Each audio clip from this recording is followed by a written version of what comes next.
Home guard నుంచి DGP వరకు కాకి డ్రెస్ వేసుకునే ప్రతి పోలీసులకు ఈ యంగ్ ఇండియా పోలీస్ స్కూల్ అనేది అత్యంత ముఖ్యమైనది. తల్లిదండ్రులుగా మీరు మీ విధి నిర్వహణలో కుటుంబానికి సమయం ఇవ్వలేక మీ పిల్లల చదువుల మీద సరైన దృష్టి సారించకపోవడము, మీ పిల్లలు బాగా చదువుకుంటున్నా వాళ్ళు చదువుకుంటున్నారో లేదో అనే ఆందోళనతో పోలీస్ సిబ్బంది, అది హోంగార్డ్ కావచ్చు, వివిధ హోదాలలో ఉన్న పోలీస్ శాఖ సిబ్బంది తల్లిదండ్రుల యొక్క ఆలోచన, వాళ్ళ ఆవేదన ఇది. పోలీస్ కుటుంబాలతో, పోలీస్ శాఖతో నాకు అత్యంత అనుబంధము. ఆ శాఖలో ఉండే సిబ్బంది యొక్క ఆలోచన విధానము నాకు ఒక స్పష్టమైన అవగాహన ఉన్నది. ఎన్నికల సందర్భంలోనే ఎలక్షన్ మేనిఫెస్టోలో నేను ఈ విషయాన్ని పొందుపరచడం జరిగింది. అప్పుడు పోలీస్ శాఖ సిబ్బంది కానీ రాజకీయ నాయకులు కానీ దీని మీద ఎవరు ప్రత్యేకంగా దృష్టి పెట్టలేదు. ఎందుకంటే ఎన్నికల్లో ఇచ్చే హామీలకు ఎన్నికల తర్వాత ఫలితాలు వచ్చిన తర్వాత పెద్దగా ప్రాధాన్యత ఉండదు అన్న ఆలోచన ఉందేమో, అందుకే ఎవరు దీని మీద పెద్దగా దృష్టి పెట్టలే. కానీ దేశ స్వతంత్రం వచ్చిన తర్వాత మొట్టమొదటి ప్రధానమంత్రి పండిత్ జవహర్లాల్ నెహ్రూ గారు ఈ దేశం యొక్క సమస్యను, భవిష్యత్ తరాల యొక్క అవసరాలను గుర్తించి ఆనాడు పండిత్ జవహర్లాల్ నెహ్రూ గారు బిజిలీ, పానీ, సడక్, ఈ దేశం యొక్క మౌలిక స్వరూపం మారాలి అనంటే విద్యుత్తు ఉండాలి, తాగునీరు సాగునీరును అందించాలి, పల్లెటూర్ల నుంచి పట్టణాల వరకు రోడ్డు రవాణా వ్యవస్థ ఉండాలి అని ఆలోచన చేసి బాక్రానంగల్ నుంచి నాగార్జున సాగర్ డ్యామ్ వరకు పండిత్ జవహర్లాల్ నెహ్రూ గారి విధానంలో ఆ రోజు ఈ దేశం అభివృద్ధి పదం వైపు నడిచింది. ఆ రోజు ఎడ్యుకేషన్ అండ్ ఇరిగేషన్ ఆలోచన కూడా పండిత్ జవహర్లాల్ నెహ్రూ గారు చేశారు. అందుకే ఈరోజు ఈ దేశంలో ఉన్న గొప్ప గొప్ప యూనివర్సిటీలు అన్నీ కూడా పండిత్ జవహర్లాల్ నెహ్రూ గారు ఉన్నప్పుడే పునాదులు పడ్డాయి. ఆ యూనివర్సిటీల నుంచి వచ్చిన విద్యార్థులే ఈ దేశ భవిష్యత్. ఆనాడు నిర్మించిన సాగునీటి ప్రాజెక్టులే ఈ దేశం ఆకలి కేకల నుంచి ప్రపంచానికే ఆహార ధాన్యాలను అందించే స్థాయికి ఈరోజు ఈ దేశం అభివృద్ధి చెందింది అంటే ఆనాటి మొట్టమొదటి ప్రధానమంత్రి ఒక గొప్ప ఆలోచన చేసి ఒక దార్శనికత చూపించడంతో ఈరోజు ప్రపంచ దేశాలతో పోటీ పడగలుగుతుంది.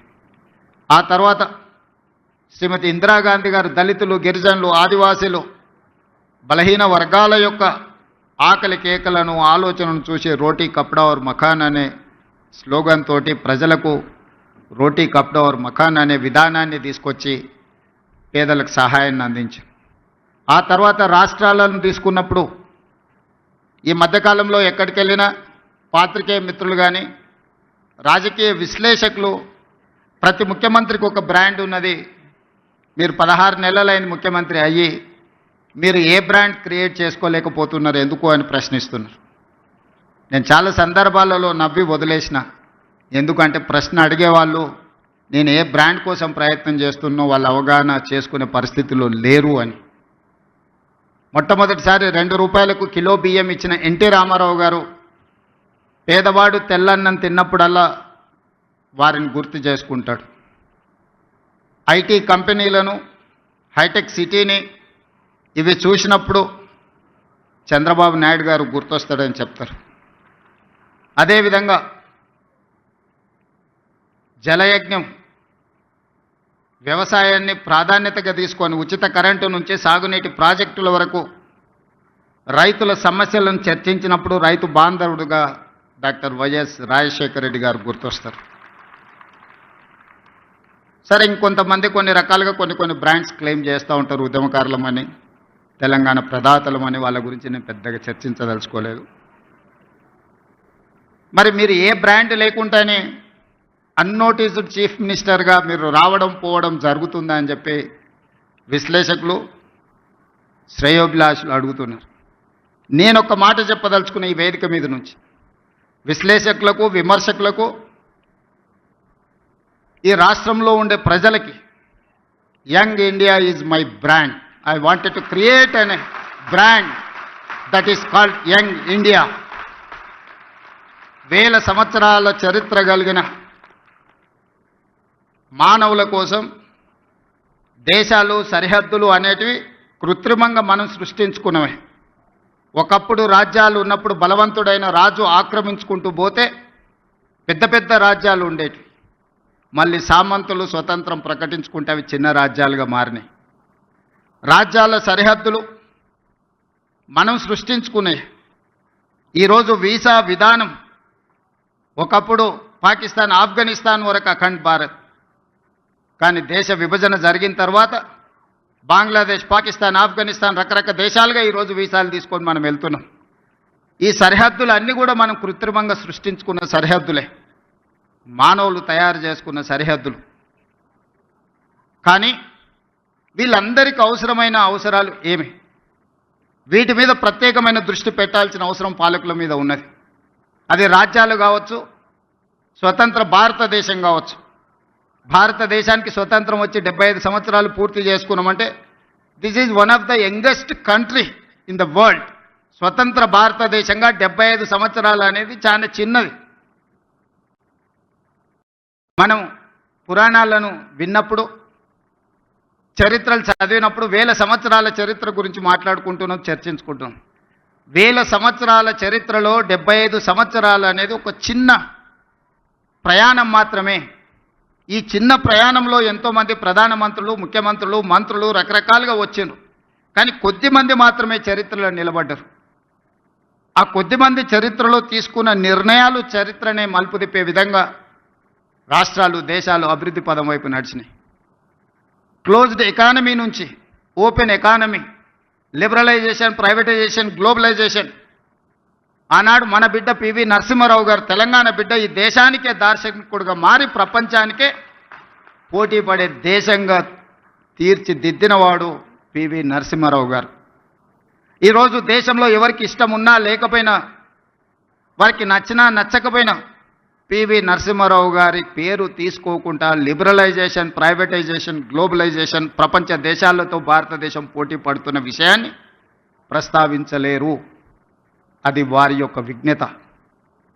ఈ పరిణామ క్రమంలో ఈరోజు ఇక్కడ ఉన్న ఐఏఎస్, ఐపీఎస్ అధికారులతో పాటు ఇక్కడికి వచ్చిన అందరినీ నా సూటి ప్రశ్న, మన భవిష్యత్ తరాలకు ఏం అవసరం ఉందో ఆ ప్రణాళికలు సిద్ధం చేయడమే పాలకులుగా మా మీద ఉన్న బాధ్యత. ప్రజలు మాకు ఇచ్చిన అధికారం మీ మీద పెత్తనం చెలాయించడానికి కాదు. ప్రజలు ఇచ్చిన అధికారం ప్రజలకు ఉపయోగపడాలి. ప్రజల శ్రేయస్సు కోసం మేము విధి విధానాలను సృష్టించాలి. ఆ విధి విధానాలు భవిష్యత్ తరాలకు ఉపయోగపడాలన్న ఆలోచనే మా ప్రభుత్వం యొక్క ఆలోచన, ప్రజాపాలన యొక్క విధానం అని చెప్పి నేను ఈ సందర్భంగా చెప్పదలుచుకున్నాను. అందుకే ఈరోజు ఒక్కొక్కరికి ఒక బ్రాండ్ ఉంది అనేదైతే అంటున్నారు. ఈరోజు నా బ్రాండ్ యంగ్ ఇండియా. అందుకే ఈరోజు యంగ్ ఇండియా స్కిల్స్ యూనివర్సిటీని మనం మొదలు పెట్టుకున్నాం.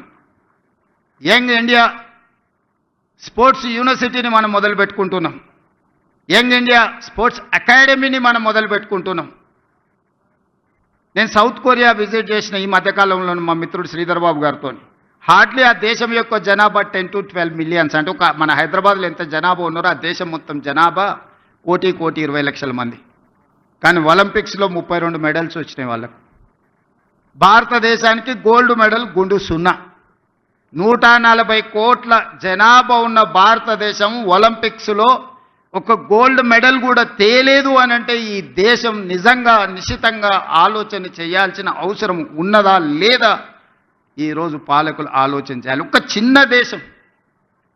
నేను అక్కడ సౌత్ కొరియన్ స్పోర్ట్స్ యూనివర్సిటీ ఒక 30 acres క్యాంపస్, జస్ట్ ఆ స్పోర్ట్స్ అకాడమీని నేను చూడడానికి వెళ్తే అక్కడ ఒక అమ్మాయి కలిసింది నాకు. ఆ అమ్మాయి ఆర్చరీలో 3 గోల్డ్ మెడల్స్ సాధించింది. ఒక కాలేజ్ కిడ్ ఆ దేశం యొక్క ప్రతిష్ట 3 బంగారు పతకాలు సాధించి సౌత్ కొరియాను ప్రపంచ పటంలోనే గొప్పగా నించోబెట్టినప్పుడు 140 కోట్ల జనాభా ఉన్న ఈ దేశం ఒక గోల్డ్ మెడల్ సాధించలేదు అని అంటే నిజంగా ఈరోజు మనం ఏ ప్రణాళికల మీద ఆలోచన చేయాలనో మనందరం విశ్లేషించుకోవాల్సిన అవసరం ఉన్నది. ఇవాళ ఫీ రియంబర్స్మెంట్ ఇతర పథకాలు లేకపోతే మన ఆర్థిక స్తోమత పెరగడం వల్ల తల్లిదండ్రులకు పిల్లల యొక్క విద్య మీద ప్రత్యేకమైన దృష్టి సారించడం వల్ల మన స్పెండింగ్ కెపాసిటీస్ పెరిగినాయి, లేదా మన ఆదాయాన్ని మొత్తం పిల్లల చదువుల కోసమే పెడుతున్నాం. కానీ చదువుకున్న పిల్లలకు చదువుకు తగ్గ ఉద్యోగము వృత్తి నైపుణ్యం ఉన్నదా అంటే లేదు. There is an gap between demand and supply. ఈరోజు ప్రతి సంవత్సరం మన దగ్గర ఉన్న 175 ఇంజనీరింగ్ కాలేజీల నుంచి 1,10,000 మంది ఇంజనీరింగ్ గ్రాడ్యుయేట్లను తెలంగాణ రాష్ట్రం ఉత్పత్తి చేస్తుంది. ఇందులో నాణ్యత ఎంత అని అంటే ఎవరి దగ్గర దీనికి జవాబు లేదు. Just like that engineering graduate పట్టా తీసుకొని వస్తే వాళ్ళ తల్లిదండ్రులు పాపం గ్రామీణ ప్రాంతాలలో మా పిల్లవాడు ఇంజనీరింగ్ చదువుకున్నాడు, ముఖ్యంగా నా నియోజకవర్గం నుంచి పేదవాళ్ళు వస్తుంటారు, సార్ నువ్వు ముఖ్యమంత్రి గారివి ఎలాంటి పెద్ద కంపెనీలకు చెప్తే మా పిల్లోడికి ఉద్యోగం వస్తుంది. ఆ కంపెనీ వాళ్ళతో మాట్లాడితే వాళ్ళు అతన్ని ఇంటర్వ్యూ చేస్తే ఆయన అప్లికేషన్ ఫామ్ కూడా నింపుకోలేకపోతున్నాడు, సార్ ఏ రకంగా ఉద్యోగం ఇవ్వాలి, మేము ఈ బరువును మోయలేము, మేము ఒక మనిషిని తీసుకుంటే డబ్బులు కాదు, ఆఫీస్లో ఒక కుర్చీ ఫ్యాను ఏసీ అతనికి కావాల్సినవి అన్నీ ఇస్తే ఇట్లా ఒక 10 మంది మా సంస్థలో చేరిందంటే మా సంస్థ ఉద్యోగాలు ఇచ్చుడు కాదు, మేము ఉద్యోగాలు ఎత్తుకుంటూ పోవాల్సి వస్తుంది సార్ అని చెప్తున్నారు వాళ్ళు. అందుకే ఈరోజు ఆలోచన చేసి 1,10,000 మంది ఇంజనీరింగ్ గ్రాడ్యుయేట్లను ప్రతి సంవత్సరం తయారు చేస్తున్న తెలంగాణ రాష్ట్రం వాళ్ళకి సాంకేతిక నైపుణ్యం నేర్పించాలి. ప్రపంచ దేశాలలో ముఖ్యంగా మిడిల్ ఈస్ట్ కంట్రీస్లో డెవలప్డ్ కంట్రీస్లో కూడా చాలా ఆపర్చునిటీస్ ఉన్నాయి, కానీ డిమాండ్ సప్లైలో ఉన్న గ్యాప్తో మనం ఏం చేసుకోలేకపోతున్నాం. అందుకే ఆ గ్యాప్ను ఫిల్ చేయడానికి డిమాండ్ అండ్ సప్లైలో ఒక బ్రిడ్జ్ బిల్డ్ చేయడానికి యంగ్ ఇండియా స్కిల్స్ యూనివర్సిటీని మనం ప్రారంభించుకున్నాం. Young India skills university public private partnership ఈ దేశంలోనే ఒక బెస్ట్ యూనివర్సిటీని తయారు చేయాలని మన నిర్ణయం తీసుకొని ఆ యూనివర్సిటీకి మహేంద్ర అండ్ మహేంద్ర కంపెనీస్ మీకు అందరికి తెలుసు, ఈరోజు రోడ్ల మీద ప్రతి 4 వెహికల్స్లలో ఒక వెహికల్ మహేంద్ర వెహికల్ ఉంటుంది. ఆ గ్రూప్ ఆఫ్ కంపెనీస్ చైర్మన్ మన young India skills university chairperson. ఒక ప్రైవేట్ కార్పొరేట్ కంపెనీ దిగ్గజాన్ని రాష్ట్ర ప్రభుత్వం ఒప్పించి మన తెలంగాణ రాష్ట్ర ప్రభుత్వం ప్రారంభించుకున్న యంగ్ ఇండియా స్కిల్స్ యూనివర్సిటీకి ఈరోజు చైర్పర్సన్గా ఉన్నాడు. ఈరోజు మహేంద్ర యూనివర్సిటీ ఉన్నది ఇక్కడ, సక్సెస్ఫుల్గా వాళ్ళ ఒక అకాడమీని నడపగలుగుతున్నారు. ఆ వ్యక్తినే తెలంగాణ రాష్ట్ర ప్రభుత్వం ఒప్పించి మన యంగ్ ఇండియా స్కిల్స్ యూనివర్సిటీకి ఈరోజు చైర్పర్సన్గా ఉండి 60 ఎకరాలలో ఫ్యూచర్ సిటీలో యూనివర్సిటీని నిర్మించడమే కాకుండా ఒక 500 నుంచి 600 కోట్ల కార్పస్ ఫండ్ ఆ బోర్డుకి ఇవ్వదలుచుకున్నాం. It is autonomous.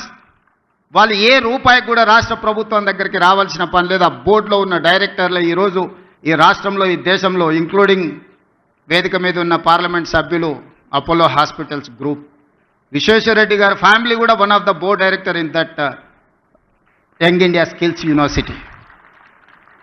ఎక్కడ రాజకీయపరమైన ఆలోచన చేయలే,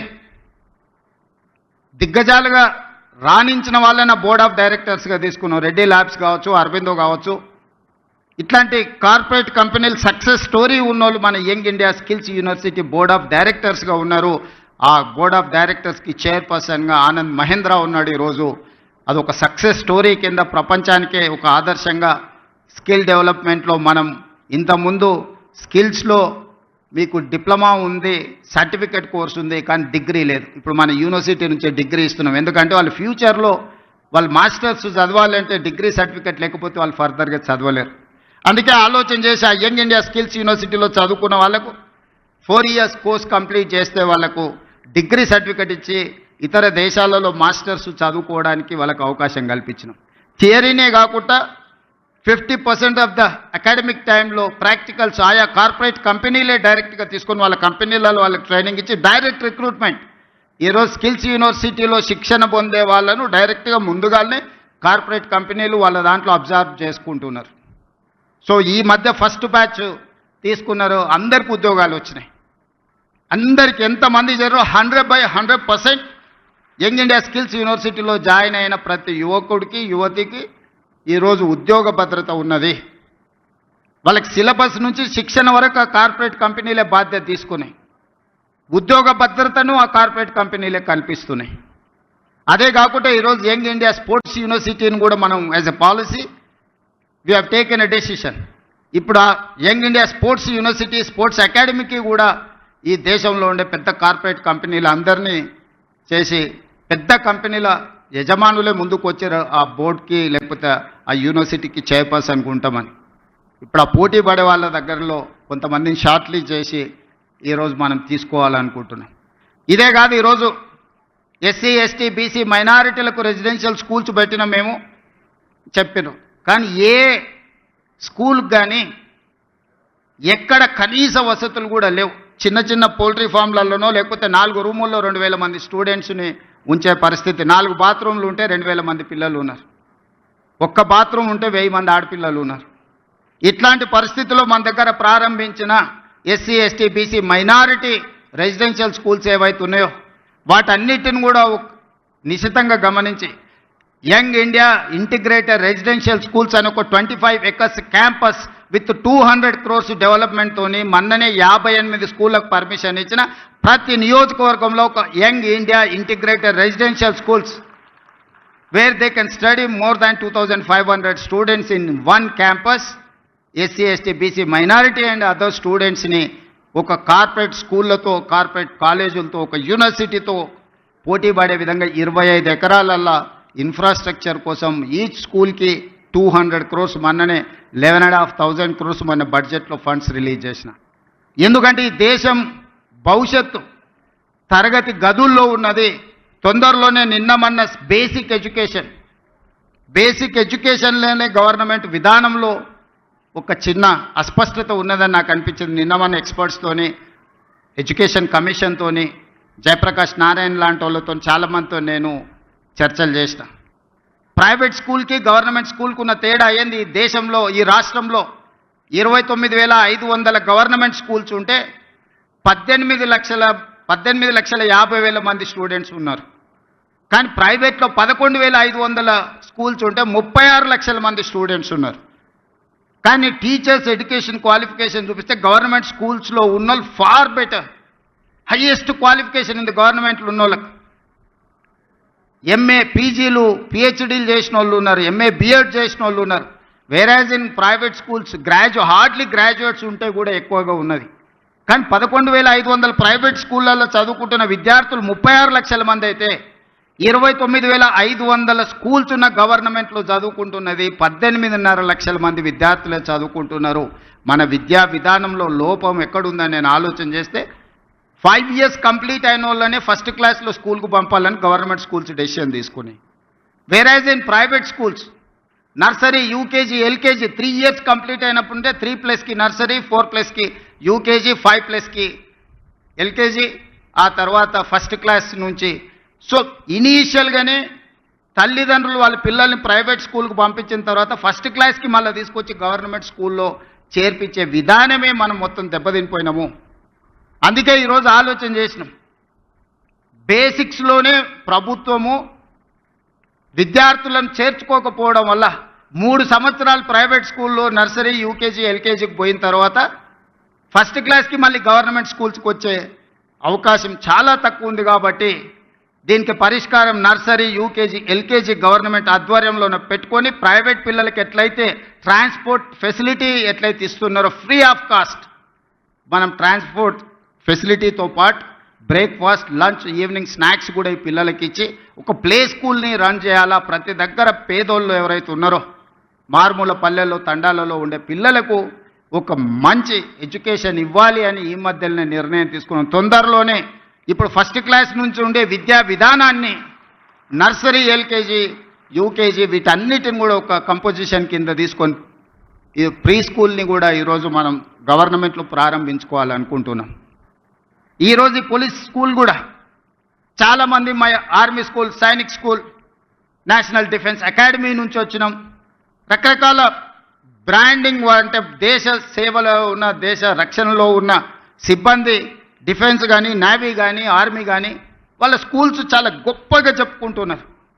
ఆ స్కూల్లో చదవడమే ఒక గొప్ప అవకాశంగా తల్లిదండ్రులు భావిస్తున్నారు. ఆ స్కూల్లో ఉండే పిల్లలు చాలా గొప్పగా, వాళ్ళు చాలా గర్వంగా చెప్పుకుంటున్నారు, నేషనల్ డిఫెన్స్ అకాడమీ నుంచి వచ్చిన, ఆర్మీ స్కూల్ నుంచి వచ్చిన, సైనిక్ స్కూల్ నుంచి వచ్చిన అని. కరెక్ట్, వాళ్ళు బాగున్నారు కాబట్టి చెప్పుకుంటున్నారు. మరి పోలీస్కి ఏమైందని నేను అడుగుతున్నా. మనం కాంపీట్ చేయలేము వాళ్ళతోటి? మనకు శక్తి లేదా? మనకు విజన్ లేదా? పోలీస్ స్కూల్ ఎందుకు కాంపీట్ చేయొద్దు? ఎన్డీఏ స్కూల్తో మనం పోటీ పడలేమా? ఆర్మీ స్కూల్తో మనం పోటీ పడలేమా? వాళ్ళకి ఇస్తున్న ఇన్ఫ్రాస్ట్రక్చర్ గవర్నమెంట్కి ఇవ్వడానికి గవర్నమెంట్కు ఉన్న 3 లక్షల కోట్ల బడ్జెట్లో ఇది ఒక పెద్ద లెక్కన. అందుకే ఈరోజు నేను స్పష్టంగా ఆలోచన చేసి ఇక్కడ వేదిక మీద ఉన్న ఉన్నతాధికారులతో పాటు ఇక్కడ ఉన్న పోలీస్ సిబ్బంది, హోంగార్డ్ నుంచి డీజీపీ వరకు ఉన్న పోలీస్ సిబ్బందిని నేను అడుగుతున్నా, మీ బ్రాండ్ మీరు క్రియేట్ చేసుకోండి. ఎక్కడైనా మీ పిల్లలు కలిస్తే నేను పోలీస్ స్కూల్లో చదువుకుంటున్నాను చెప్పుకునే విధంగా ఈ స్కూల్ని తీర్చిదిద్దాలి. మీకు ఏం కావాలనో గవర్నమెంట్ మీతోనుంది, మీ ముఖ్యమంత్రి మీతోనున్నాడు. మీకు నిధులు కావచ్చు, అనుమతులు కావచ్చు, ఏం కావాలన్నా కేజీ టు పీజీ వరకు మీ పోలీస్ స్కూల్ని మీరు తీర్చిదిద్దుకోండి. నేను ఉన్నంతకాలం మీకు నిధులకు కానీ అనుమతులకు కానీ ఎలాంటి ఇబ్బంది రాదు అని నేను మీకు మాటిస్తున్నా. ఎందుకు మీ పిల్లలు ఆత్మ న్యూనత భావంతో బాధపడాలి? మా తల్లిదండ్రులు పోలీసు ఉద్యోగాలు చేసుకుంటున్నారని చెప్పుకోవడానికి ఎందుకు వాళ్ళు వెనుకంజ వేయాలి? ఈ సమాజంలో అందరికంటే ఎక్కువగా సేవలు అందిస్తున్నది, అందరికంటే ఎక్కువగా రక్షణ కల్పిస్తున్నది, అందరికంటే ఎక్కువగా పేదలకు ఉపయోగపడుతున్నది పోలీస్ శాఖ. కానీ అది ఎందుకు మీరు మీ బ్రాండింగ్ మీరు ఎందుకు చెడగొట్టుకుంటున్నారని నేను అడుగుతున్నాను. అల్టిమేట్గా ఏ ఆఫీసర్ అయినా, ఏ చిన్న చిరుద్యోగి అయినా వాళ్ళ జీవితం అంతా కష్టపడేదంతా వాళ్ళ పిల్లల కోసమే కదా. ఆ పిల్లలు మంచిగా చదువుకొని ఈ దేశానికి నాయకత్వం వహించే నాయకులుగానో, ఈ దేశ నిర్మాణంలో పనికొచ్చే అధికారులుగానో రాణిస్తే అంతకంటే తల్లిదండ్రులుగా మీకు ఏముంటుంది సంతోషం అని నేను అడుగుతున్నా. అందుకే ఈ పోలీస్ స్కూల్ మన అందరి బాధ్యత. దీన్ని తీర్చిదిద్దడం అనేది మన సోషల్ రెస్పాన్సిబిలిటీ. నేను విశాల్ గోయల్కి నేను సూచన చేస్తున్నా, ఎందుకంటే సిలికాన్ వ్యాలీతో పోటీ పడే విధంగా షామీర్పేటలో ఫార్మా సైడ్ వీళ్ళు ఒక ఇన్ఫ్రాస్ట్రక్చర్ అంతా క్రియేట్ చేసిండ్రు. ఈరోజు ఫార్మా అంటేనే ఈరోజు వ్యాక్సిన్లో కానీ బల్క్ డ్రగ్లో కానీ హైదరాబాద్ తెలంగాణకు ఉన్న ఇంపార్టెన్స్ మీకు అందరికీ తెలుసు. అందుకే కార్పొరేట్ కంపెనీలతో మాట్లాడండి. ముఖ్యమంత్రిగా నేను అనుమతిస్తున్న డీజీపీ గారికి, సివి ఆనంద్ గారికి, ఇక్కడ ఉండే ఐటీ కంపెనీల నుంచి ఫార్మా కంపెనీల వరకు పిలిచి మాట్లాడండి. వాళ్ళ కార్పొరేట్ సోషల్ రెస్పాన్సిబిలిటీ ఫండ్స్ని పోలీస్ స్కూల్లో డిపాజిట్ చేసే విధంగా వాళ్ళని మీరు మాట్లాడండి. ఈరోజు ఇంత ప్రశాంతంగా ఇన్ని వేల కోట్ల టర్నోవర్ ఉన్న కంపెనీలు సైబరాబాద్ కమిషనరేట్ పరిధిలో నడుస్తున్నాయంటే పోలీసు రక్షణ లేకుండా, పోలీసు భరోసా లేకుండా ఈ సంస్థలన్నీ నడుస్తున్నాయా?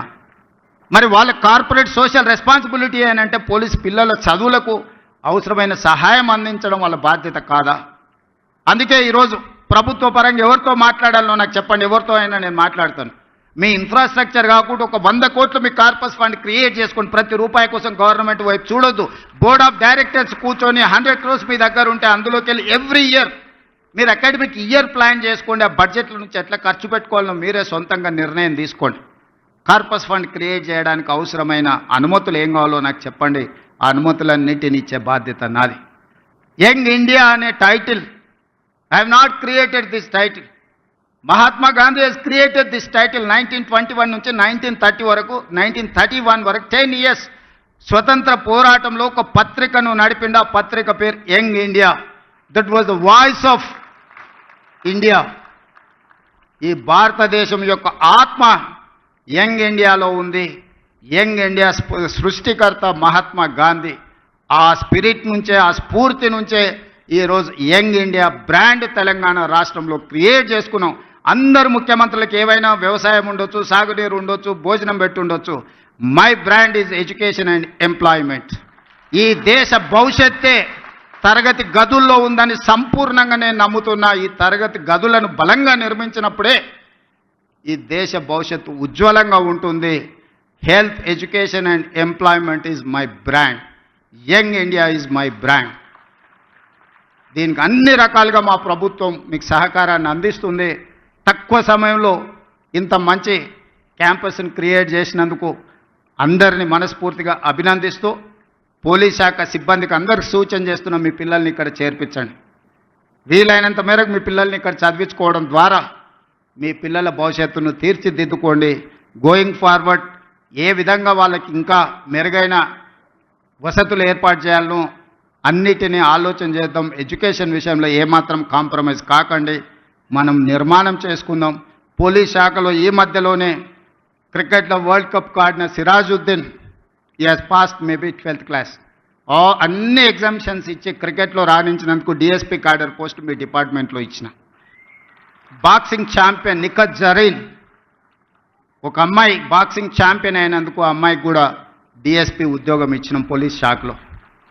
సో ఈరోజు ఒక సిరాజుద్దీన్, ఒక నిఖత్ జరీన్ చదువులో కాదు క్రీడల్లో రాణించినా కూడా గ్రూప్ 1 క్యాడర్ డిఎస్పీ పోస్టులు వచ్చినాయంటే మీరు మీ పిల్లలకు ఆ స్ఫూర్తిని ఇవ్వండి. ఆ క్రీడాకారులు మీ పోలీస్ శాఖనే కాబట్టి అప్పుడప్పుడు వాళ్ళని ఇక్కడికి వచ్చి పిల్లలతో ఇంటరాక్ట్ అయ్యే విధంగా వాళ్ళను వీక్లీయో మంత్లీయో ఎవ్రీ 15 డేస్కో ఎప్పుడు వాళ్ళకి సమయం దొరికినా ask them to spend some time with this kids. దాంతో పిల్లలు ఇన్స్పైర్ అవుతారు. దాంతో వాళ్ళు కూడా ఒక బాధ్యత, వాళ్ళకు కూడా వాళ్ళ స్ఫూర్తితోని కొత్త క్రీడాకారులు తయారవుతే వాళ్ళకు కూడా వాళ్ళ వృత్తి సంతృప్తినిస్తుంది. ఆ విధంగా వాళ్ళకు కూడా డైరెక్షన్ ఇవ్వాల్సిందిగా డీజీపీ గారికి నేను ఆదేశిస్తూ ఇంత మంచి కార్యక్రమాన్ని ఏర్పాటు చేసిన మీ అందరికీ మనస్ఫూర్తిగా అభినందనలు తెలియజేస్తూ మీ దగ్గర సెలవు తీసుకుంటున్నాను. ధన్యవాదాలు.